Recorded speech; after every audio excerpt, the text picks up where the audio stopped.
Welcome to the Raven Space on YouTube. My name is Jason and this is Raven Space Mailbag, where we answer your questions about the Baltimore Ravens. Thank you so much for joining us. This is one of my favorite shows. If you want to participate and join, please send your questions to mailbag@theravenspace.com. Again, subscribe for the best Baltimore Ravens content on the internet. Also, a special shout out to our Patreon subscribers, because without you guys, none of this is possible. Thank you guys so much for all of your support. And now we're going to hop into the first question.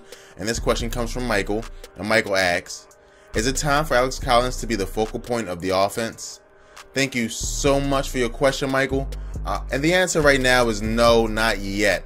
He had a great showing against the Jaguars. The best offensive player by far against the Jaguars. We will not debate that. He had a good showing against the Browns, even though he did have a fumble, but he showed some explosiveness. But I just do not think that the other running backs have shown you that they can help. I think that Terrence West has been the best running back running the ball for the Ravens. I think he gets a nice gain, about a little bit over 4 yards per carry. I think that he is still ready to be the focal point of the team. So I don't think you should, you shouldn't judge him too much because of that. I also think that Buck Allen showed that he can be very good receiving back in this league, and I don't think that you should take him out.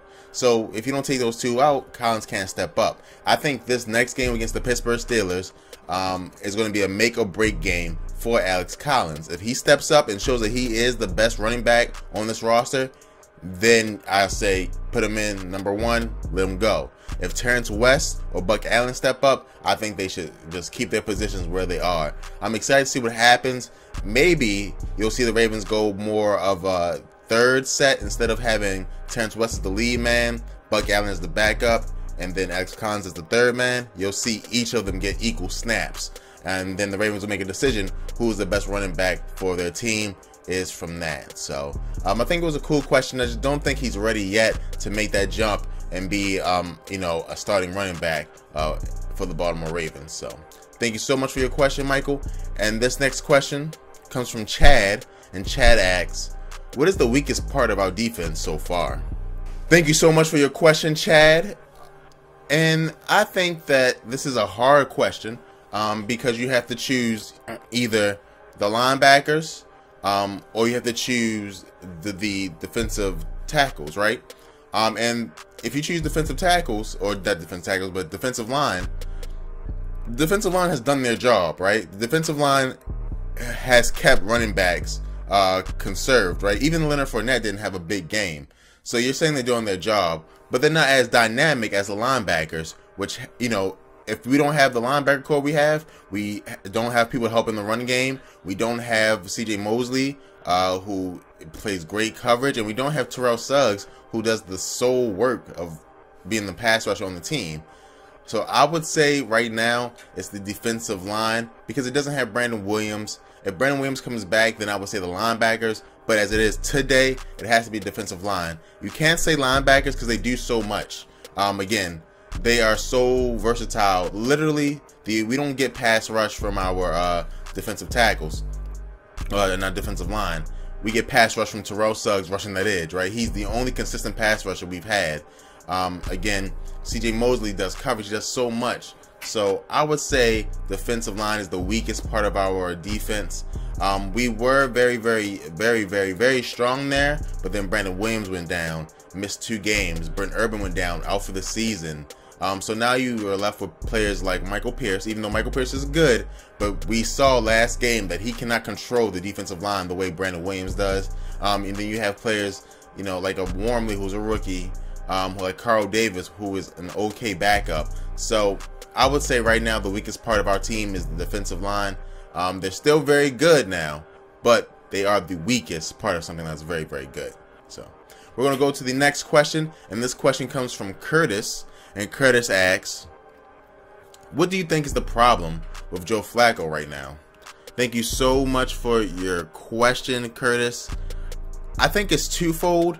I think that Joe Flacco, one, doesn't trust his offensive line, and we saw last year as well, when you don't trust your offensive line, Joe Flacco's mechanics are shot. He doesn't step up in the pocket, he sidearms throws, he doesn't have velocity on his long ball, he's even sometimes hesitant to throw the long ball.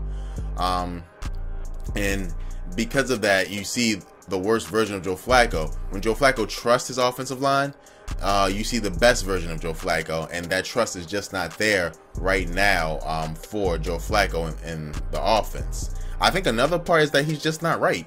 I think his back is providing more issues than we originally thought, simply just because he just does not look good. He does not look right. When I see him throw the ball, I thought he was good, but against the Jacksonville Jaguars, it looked terrible. When the Ravens were down big, they didn't air the ball out. They decided to, do dink and dunks still, even though I thought that they had a chance to stretch the ball out. But they didn't. I think something's wrong with Joe. I think he is not healthy. I think there are some major issues with Joe Flacco right now. So that's what I think it is. It's a combination of the offensive line being bad and Joe Flacco not being right physically is the reason I think that Joe Flacco is struggling so far in the 2017 season. So we're going to move on to the last question of the day. And this question comes from Cedric. And Cedric asks, why can't the Ravens develop wide receivers properly? That is a great question, Cedric. And it's not that they can't do it properly.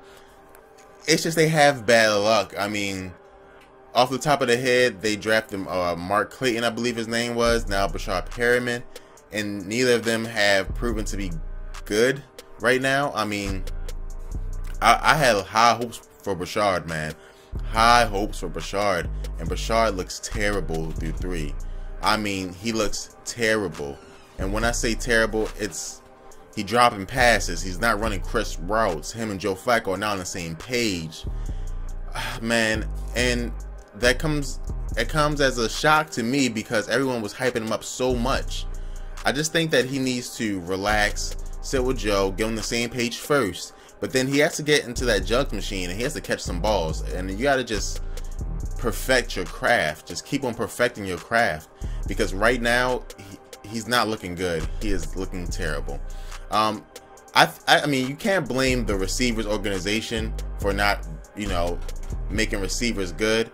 It just doesn't work like that. Because there's been different coaches. You had Brian Billick. Now you had John Harbaugh. So it's not really about, they can't do this, they can't do that. It's just that the Ravens have not had success yet, and it's just chance and luck. So, but it was a good question. Hopefully they push Brashad to the next level and make him a good player. But right now, that chance is on the outside looking in, to be 100% honest with you guys. So, and this has been the episode. Thank you guys so much for watching. Please subscribe to Ravens Space on YouTube for the best Baltimore Ravens content on the internet. Also, if you want to help support us and support independent media, please check in the description below. Thank you guys so much, and go Ravens.